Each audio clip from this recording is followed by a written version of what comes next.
예, 오늘 영상에서는 공사비 바가지 안 쓰는 법에 대해서 여러분들에게 알려드릴 텐데요. 이 전문가의 흥정 꿀팁을 여러분들에게 알려드리겠습니다. 뭐 아는 사람들은 아시겠지만은 또 모르는 사람들은 또 모르는 그런 내용인데요. 일반적으로 공사를 진행을 할 때 일반적인 건축주, 정상적인 건축주라면 이게 뭐 적정한 공사비다라고 생각을 하게 되면 지급을 할 생각은 다들 하고 있습니다. 아예 공짜로 공사를 진행을 하려는 생각은 아닐 거니까요. 그런데 이제 뭐가 문제냐면 이 공사비가 과연 적정한 공사비가 맞는 건가? 라는 의문을 다들 갖고 계시는 거죠. 그리고 혹시 내가 이거 뒤통수를 맞는 건 아니야? 이거 내가 비싸게 공사하는 건 아닐까? 이런 걱정들을 다들 하십니다.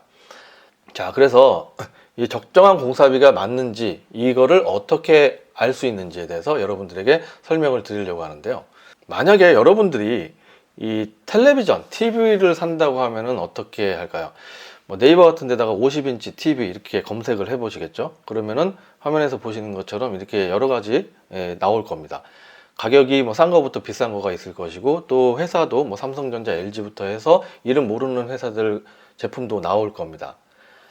이거를 종합을 해서 여러분들이 이제 적정한 내가 가장 마음에 드는 텔레비전을 선택을 하실 텐데요.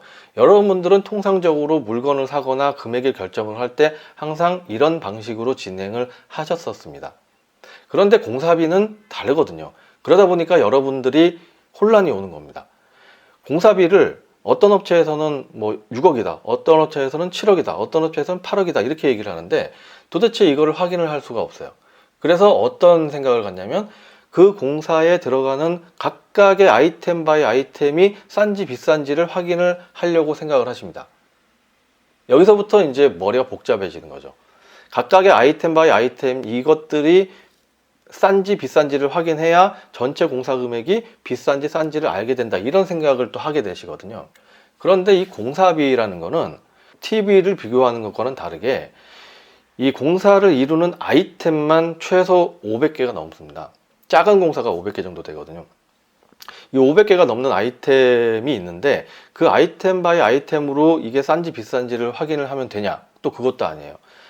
500개 중에서 한 가지 아이템, 이 한 가지 아이템에 또 구성하는 요소들이 최소 3개에서 5개, 10개 넘는 경우도 있습니다. 예를 들어서 화면에서 보시는 것처럼 이 모르타르 바름, 미장이라고 하죠. 모르타르 바름이라는 이 항목에는 들어가는 것이 시멘트가 들어가고 모래가 들어가고 물이 들어갑니다. 자재는 그거에 들어가고 또 인건비로 해서 기술자, 기공, 그리고 조력자, 조공, 데모도라고 하는 이런 사람들이 인건비도 들어가요. 그러면 아까 텔레비전, TV를 내가 비교했던 것처럼 비교를 하려고 그러면 이 모르타르 바름이라는 항목이 비싼지 싼지를 확인을 해야 되는데 이거를 확인하려고 그러면은 시멘트 가격, 모래 가격, 물 가격, 기공 가격, 조공 가격까지 전부 다 확인을 해야 되는 작업을 해야 된다는 거죠. 그래서 아까 전에 TV를 예를 들었던 것처럼 그런 식으로 비교를 할 수가 없습니다. 500개의 아이템을 서로 비교하는 것도 불가능하지만 또 500개 아이템에는 자재비, 인건비 이런 것들이 들어가기 때문에 그거에 대한 단가까지 전부 다 확인한다는 것은 불가능합니다. 그런데 이걸 또 확인을 하는데 한 달, 2달 정도 시간이 걸리게 되면 그 사이에 또 단가들이 또 변하게 되겠죠. 결과적으로 2달 뒤, 석 달 뒤에 결과가 나오더라도 그거는 또 현재 시세가 아니거든요. 더군다나 이 500개 아이템에 해당하는 것들, 예를 들어 신축줄눈이라든가 모르타르 바름이라든가 이것들이 뭔지부터 일반인들은 공부를 해야 되기 때문에 그런 식으로 비교를 하는 것은 불가능합니다. 그래서 가장 먼저 여러분들이 적정한 공사비를 판단을 해야 되겠다라고 생각을 하신다 그러면 TV를 사는 것처럼 하나하나 확인한다는 생각을 일단은 먼저 버리셔야 됩니다. 자, 그럼 이제부터 이 적정 공사비를 어떻게 확인하는가에 대해서 여러분들에게 말씀을 드리겠습니다. 일단 한 줄로 요약을 하게 되면 견적 비교 후에 내고한다 라고 말씀을 드릴 수가 있는데, 자, 그 전에 먼저 이 견적서라는 게 무엇일까요? 이 견적서라는 거는 각각의 시공사가 각각의 공종에 대해서 자기가 할 수 있는 최소 금액을 확인을 해서 넣은 금액입니다.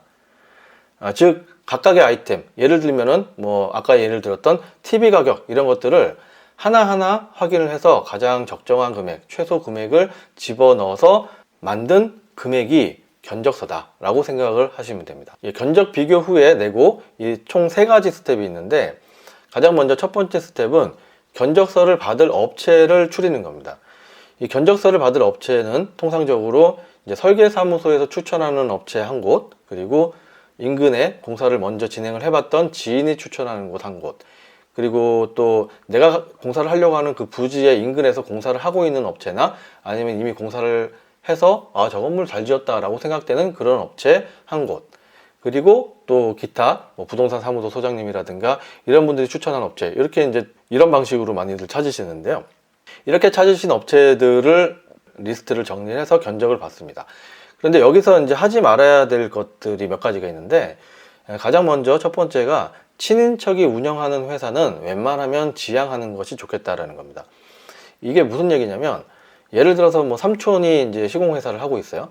그런데 내가 조카가 삼촌한테 공사를 의뢰하게 되면 삼촌 입장에서는 야, 조카가 나한테 의뢰하니까 내가 해준다 이렇게 생각을 하고, 또 조카 입장, 맡긴 입장에서는 삼촌이 이걸 하니까 내가 뭐 일거리 하나 드려야지 라는 생각을 해서 이 동상이몽을 하거든요. 서로 해준다고 생각을 해요. 그리고 또 이제 더 안 좋은 점은, 그냥 일로 만난 사람들이라고 하게 되면 내가 뭐 요구할 거라든가 뭐 불만사항이라든가 이런 것들을 좀 얘기를 할 수가 있는데, 어차피 돈 주고받고 하는 사이니까. 그런데 이 친인척 관계에서는 이 가족 관계다 보니까 불만사항이 있거나 요구사항이 있을 때 얘기를 못 합니다. 서로 마찬가지예요. 그래서 조금 이제 트러블이 생기는 경우가 있고 가족 관계 문제도 생길 수가 있기 때문에 웬만하면 친인척이 운영하는 회사는 좀 지양을 하는 게 낫지 않나 싶고요. 그리고 두 번째가, 이게 견적을 받은 업체를 뭐 3군데든 5군데든 이렇게 정해 놓은 상태에서 특정 업체 한 곳에만 이것저것 묻고 계속 연락을 취하는 건 별로 좋지 않습니다. 만약에 뭔가 궁금하고 확인해야 될 것이 있다 그러면 견적을 받으려고 하는 모든 업체, 3군데면 3군데, 5군데면 5군데 모두 연락을 해서 똑같은 걸 확인하고 서로 문답을 해야 됩니다. 그러니까 한 곳에만 계속 하게 되면 자기한테 이 공사가 오리라고 착각을 하거든요. 그럼 여러 가지 또 안 좋은 점들이 생기기 때문에 입찰을 하려고 하는 다른 회사 기회에 들어가게 되면 또 자기가 뭐 들러리 견적이 아니냐 이런 식으로 또 빠져 들어올 수 있고, 정확한 견적 금액을 집어넣지 않는 경우도 생기기 때문에 좀 지양을 해야 합니다. 그리고 세 번째가 이제 미리 정하지 말 것이라는 건데, 이것도 마찬가지예요. 이제 견적을 집어넣는 업체들은 이게 굉장히 품이 많이 들어가는 일이거든요. 견적한다는 게. 그런데 이미 정해져 있는 업체가 있어. 그러면은 제대로 집어넣을 생각을 안 하고, 심지어는 나는 견적을 집어넣지 않겠다 이렇게 얘기하는 경우도 있어요. 그러니까 미리 정하지 마시고 순서에 따라서, 내가 절차를 따라서 결정을 한다라고 생각을 하시는 게 좋겠습니다. 자, 이제 두 번째 스텝으로 견적서를 받아가지고 이제 서로 비교를 하는 건데요. 가장 먼저 이제 견적서를 받으면 총 공사 금액, 전체 금액을 비교를 하겠죠. 그리고 또 중요한 점이 두 번째, 세 번째인데, 이 제외 공사가 어떤 것이 있는지, 그리고 포함되는 공사가 어떤 게 포함이 되어 있는지를 반드시 서로 비교를 하면서 정리를 하셔야 됩니다. 예를 들어서 어떤 회사는 가전이 들어가 있고 어떤 회사는 가전이 안 들어가 있어. 그러면은 당연히 금액이 그 부분에 대해서는 차이가 있겠죠. 그래서 똑같은 기준을 놓고 비교를 해야 되기 때문에 제외되는 거하고 포함되는 거를 반드시 따로 명기를 해서 비교를 하셔야 합니다. 그리고 또 더 나아가서는 각각의 공종별로 이 회사들 간에 비교를 해 보셔야 되는데, 이 내용에 대해서는 제가 이전 영상인 시공사 견적서 집중 탐구라는 영상으로 만들어 놓은 게 있으니까 참고를 하셔도 좋을 것 같습니다.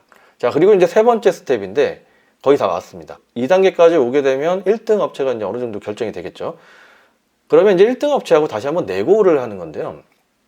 이 내고를 하실 때 아이템 바이 아이템별로 내고를 하시면은 안 좋습니다. 아까 말씀을 드린 것처럼 500가지가 넘는 아이템이 있는데 그 중에서 10개를 내가 확인을 했어요. 그래서 10개를 확인해 보니까 다른 데보다 더 비싸. 통상적인 금액보다 더 비싸. 그래서 내가 이 10개에 대해서 얘기를 한다 그러면 이 상대방 시공사에서는 나머지 490개를 얘기를 합니다. 490개는 내가 더 싸잖아. 이렇게 얘기가 시작되게 되면 이 답이 없습니다. 더군다나 이 아이템 바이 아이템으로 10개를 내가 찾았다고 해서 조정을 해봐야 합쳐놓게 되면 그 금액이 얼마 안 되거든요. 한번 해보시면 알 겁니다. 그래서 어떻게 해야 되냐면 전체를 놓고 퉁쳐가지고 내고를 진행을 하십시오. 예를 들면 입찰 금액이 1등한 업체가 입찰 금액이 12억 6천만 원이다 그러면 만나셔서 12억 6천만 원에서 뒷자리 빼고 한 12억으로 하시면 어떨까요? 이렇게 얘기를 하세요. 그러면 이제 상대방에서도 그건 좀 어렵다라고 얘기를 하시고, 그럼 그 사이에서 어느 정도 내고를 해서 조정을 하게 되는 거죠.